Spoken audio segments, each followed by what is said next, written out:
Bom, boa noite, pessoal. Nós estamos no nosso encontro de introdução à economia e hoje nós daremos sequência à discussão sobre custos, os custos econômicos. Como eu falei na aula passada, esses custos econômicos, eles têm uma relação indireta com várias questões interessantes na economia. Falei dos custos irrecuperáveis, dos custos de transação, dos custos de produção. E hoje a gente vai ver uma questão muito ligada a custo, se chama custo de oportunidade. A gente vai ver isso de forma mais específica, como que isso funciona no sistema econômico. Ok? Então, vou compartilhar com vocês o slide que vai encaminhar essa discussão de forma mais direta. Beleza? Então, hoje a aula é basicamente esse slide. Eu quero que vocês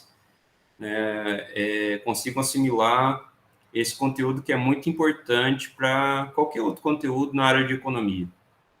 Ok? Então,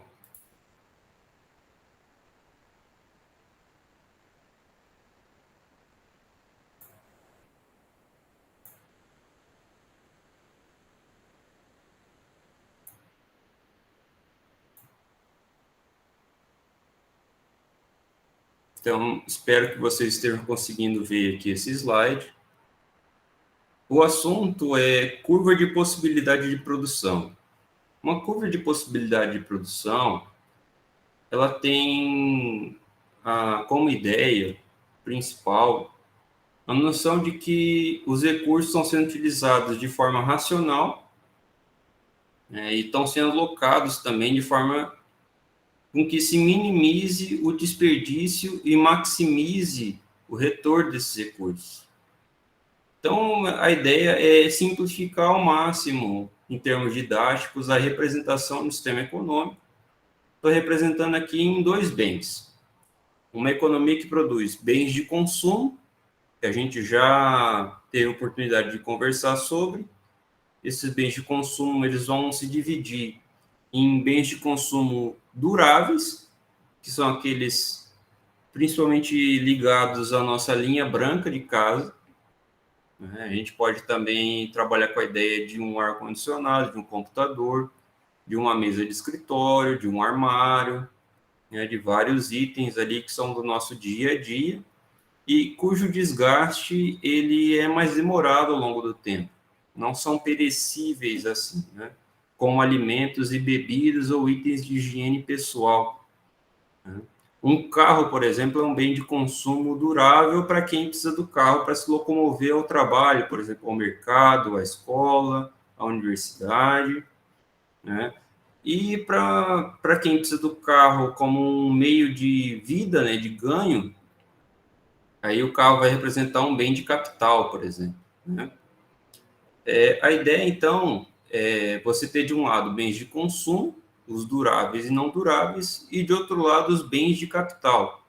Eu já falei para vocês, são bens intermediários, são utilizados na indústria, principalmente na indústria de transformação, que são itens que são consumidos no processo produtivo, de forma com que eles sejam utilizados como suporte para a produção de outros itens, de bens finais na indústria. E os chamados bens de investimento. O maquinário, por exemplo, já falei em equipamentos, instalações, em parques industriais, parques tecnológicos, em imóveis, em carros. Então, uma economia basicamente vai produzir bens de consumo e bens de capital no nosso modelo aqui.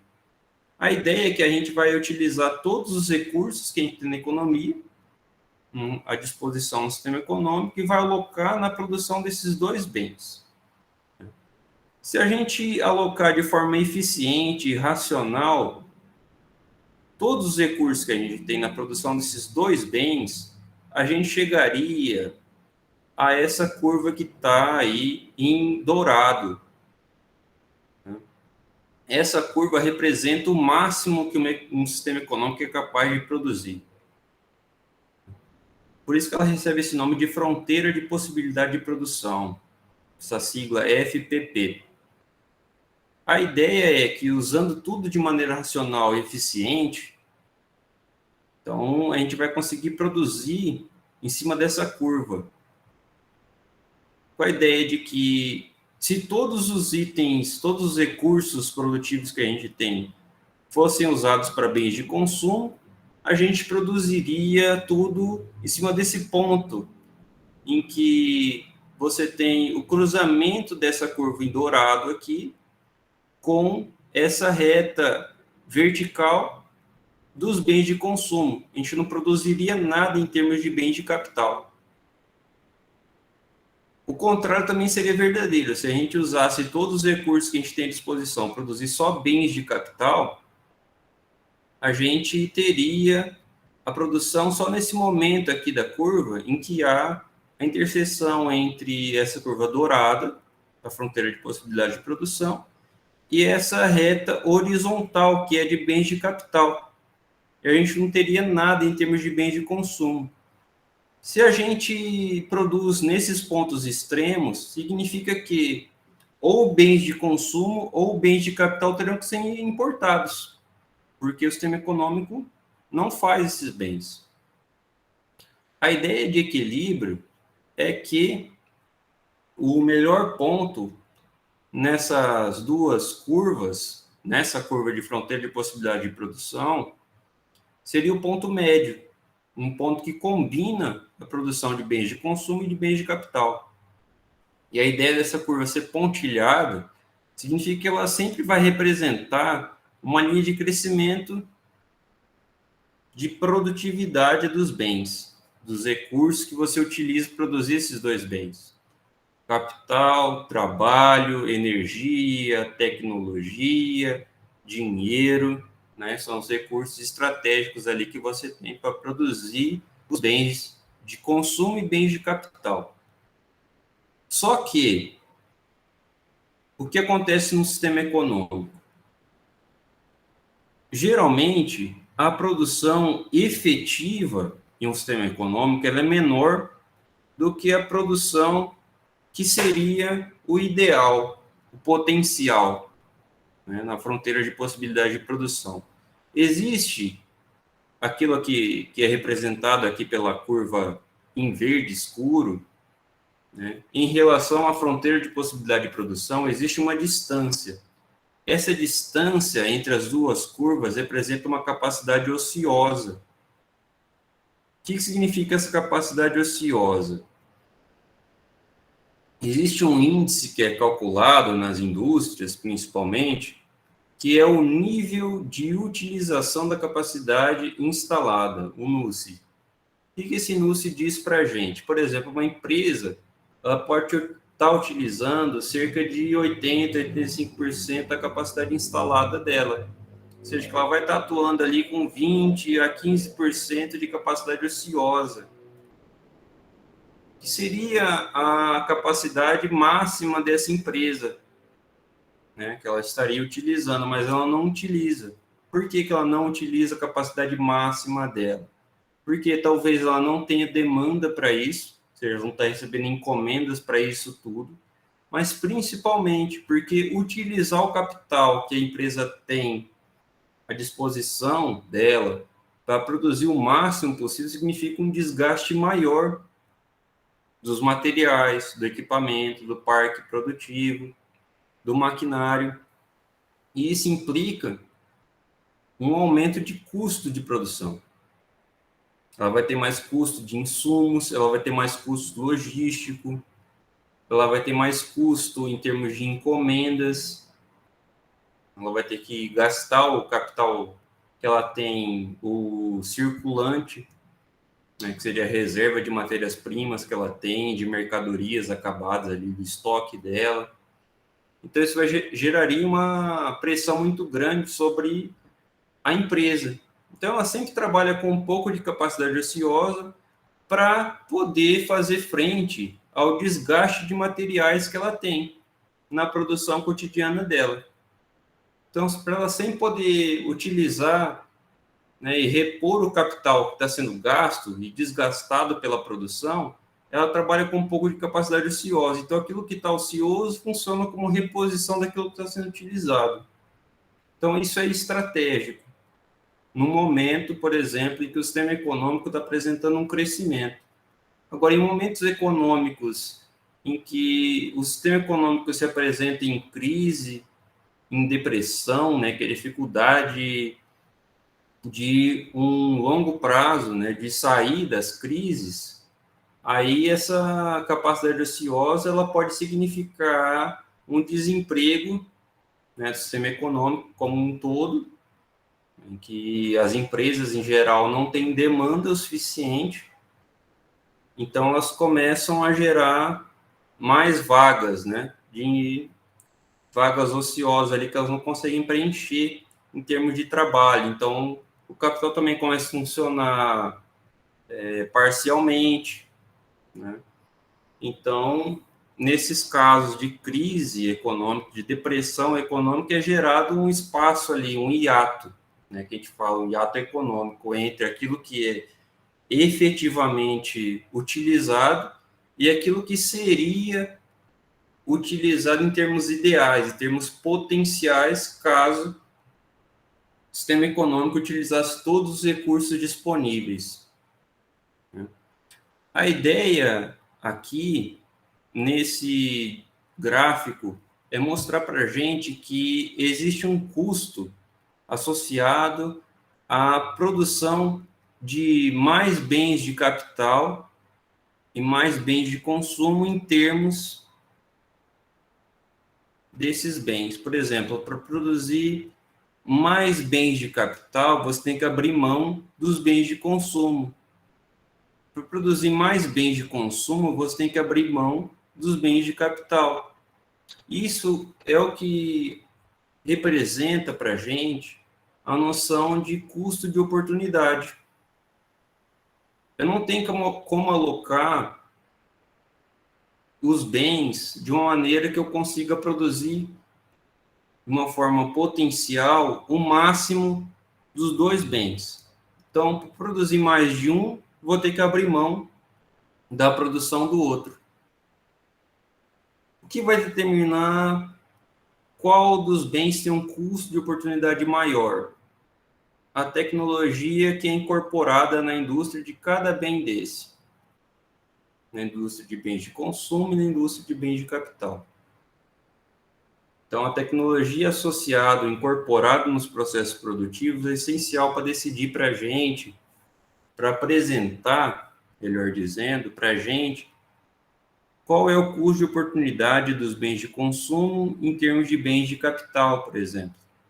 Vamos supor, por exemplo, aqui, que a indústria de bens de capital ela tem uma tecnologia mais avançada que a indústria de bens de consumo.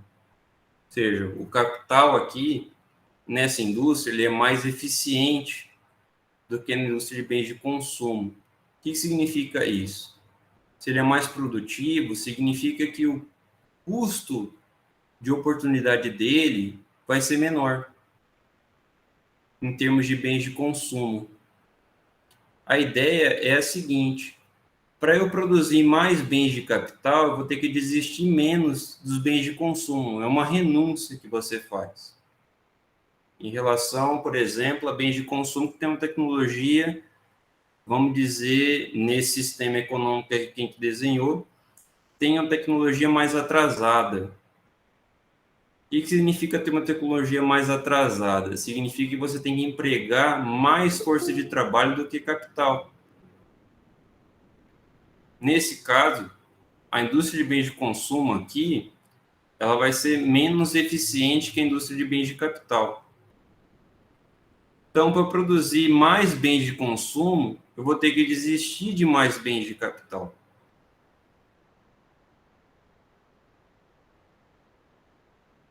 A ideia de custo de oportunidade está totalmente inserida nisso. Qual que é a renúncia que eu tenho que fazer para produzir mais de um determinado bem? E isso no nosso sistema econômico, ele é definido através de uma economia de mercado.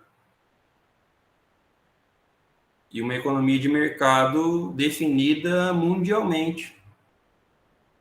Nos bens de consumo, por exemplo, a gente tem os grandes mercados de commodities para alimentos e também para insumos como ração, utilizados na agroindústria de vários países, né? Então, a ideia é que, através dos mercados mundiais, você consiga definir a eficiência que determinados sistemas econômicos têm para cada tipo de bem. Então, por exemplo, nos anos 40 e 50 aqui no Brasil, existia uma opção estratégica, inclusive, que seria uma estratégia de substituição de importações. O que era isso? Isso se baseava na noção de que os bens de consumo que nós exportamos dos outros países, né, a gente exporta alimentos dos outros países, eles incorporam menos valor agregado do que os bens de capital que a gente importa dos outros países.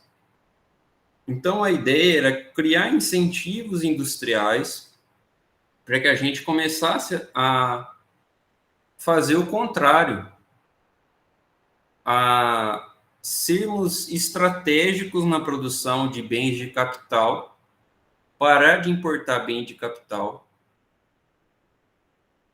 exportar bens de consumo, né, e fazer nossa indústria de bens de capital a se desenvolver internamente, liberando a gente da importação desse tipo de bem, que tem um valor agregado maior. Né? Fazer uma inversão da pauta de exportações brasileira.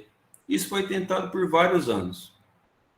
E a partir dos anos 90, a gente tomou uma posição completamente diferente, que é a da especialização produtiva.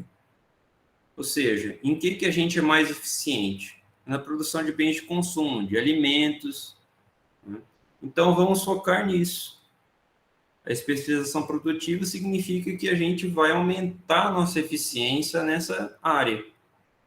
Então, a gente vai continuar importando bens de capital, mas a ideia é que a exportação de bens de consumo, né, principalmente os alimentos, vai aumentar de modo que a gente consiga fazer frente à importação de bens de capital. A gente consiga atingir um equilíbrio na balança comercial. Então, a ideia tem sido essa desde os anos 90, equilibrar nossa balança comercial, sendo mais eficiente na produção de alimentos, né, e fazendo frente, então, aos custos que nós temos na produção de bens de capital, já que a gente não tem uma vantagem estratégica na produção desses bens. O custo relativo, em termos de bens de consumo, para a gente conseguir produzir bens de capital na necessidade que a gente tem, ele é muito alto. A gente teria que desistir ou renunciar à produção de muitos bens de consumo para a gente conseguir produzir bens de capital na quantidade que a gente precisa. E com a tecnologia que a gente precisa, né? Com a qualidade, com a funcionalidade que a gente precisa hoje. Então, existem mecanismos em que é possível, dentro da OMC, né, que é a Organização Mundial do Comércio, para que a gente consiga, né, os países em desenvolvimento consigam adotar instrumentos para desenvolver suas indústrias nacionais. A ideia é proteger as indústrias nacionais da concorrência com as indústrias estrangeiras. Então, são benefícios que a gente consegue internacionalmente. Só que é possível que determinados países façam uma opção estratégica por não colher esses benefícios, por não ter esses benefícios. Como o Brasil fez ano passado, e que o Brasil desistiu dos benefícios que nós teríamos protegendo a indústria nacional. Em troca disso, a gente gostaria de uma nomeação na Organização de Cooperação e Desenvolvimento Econômico, OCDE. Indicação para a OCDE que não veio. Então, a gente ficou frustrado nesse objetivo estratégico. E nós perdemos com isso as vantagens que nós teríamos desenvolvendo a indústria nacional. Então, quando eu postei com vocês ali no grupo sobre o desemprego industrial em termos de assalariamento, a preocupação é exatamente essa, né? A nossa indústria está sumindo. E isso é chamado de doença holandesa, né? Nossa indústria está sumindo por duas razões principais. Uma, que é muito caro para a gente e para a indústria importar os bens de capital que ela precisa para produzir os bens de consumo. A agroindústria, por exemplo. Ela precisa de máquinas que são produzidas lá fora, de outros insumos que são produzidos lá fora. E com o dólar a 5,60, isso fica muito difícil. E também em relação às expectativas futuras, né? É muito complicado atrair investimentos quando a gente está com uma turbulência política e econômica muito grande. A outra situação que também faz com que a nossa indústria ela murche é o fato de que algumas plantas produtivas estão preferindo se instalar em outros países em desenvolvimento. Então, a gente perde a nossa indústria nacional e essas empresas, geralmente estrangeiras, que estão aqui no Brasil, começam a alocar os seus ativos em outros países que para eles são estratégicos também. Então, a gente tem que pensar muito, e a curva de possibilidade de produção apresenta isso para a gente no nível muito básico, mais importante, né? Pensar em uma política industrial, uma política que reduza, ao longo do tempo, o custo relativo da produção dos bens de capital em relação aos bens de consumo, né? Diminua o custo que a gente tem, o custo de oportunidade na produção de bens de capital, ou na importação até mesmo desses bens, para que a gente tenha que alocar menos recursos dos bens de consumo na indústria de bens de capital. Ou a gente gera novas indústrias, ou a gente realoca os ativos que a gente tem à disposição. A ideia seria essa.